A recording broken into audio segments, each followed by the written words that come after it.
Central constituency மக்களவை தொகுதியை எடுத்துக்கொள்கிறார்கள். அந்த பெங்களூரு மக்களவை தொகுதியில் 7 அல்லது 8 சட்டப்பேரவை தொகுதிகள் வருகின்றன. அந்த தொகுதியில் 7 தொகுதியில் காங்கிரஸ் வெற்றி பெறுகிறது.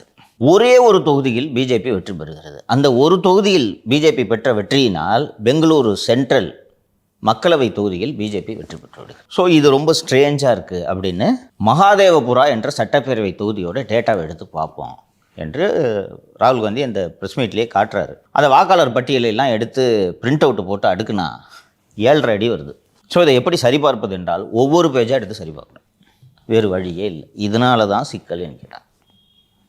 ஸோ எடுத்து இவங்க சரி பார்க்குறாங்க, ஒன்றா எடுத்து ஃபிசிக்கலாக சரி பார்க்குறாங்க. போய் பார்க்கும்பொழுது 4 விதமான முறைகேடுகள் தெரிய வருகிறது. அந்த தொகுதியில் மகாதேவபுரா சட்டப்பேரவை தொகுதி மட்டும் 1,250,000 வாக்குகள் போலி வாக்காளர்கள் என்று ராகுல் காந்தி குற்றம் சாட்டுகிறார். அந்த தொகுதியில் பிஜேபி வெற்றி பெற்ற வாக்கு வேறுபாடு எவ்வளோ தெரியுமா? 33,000.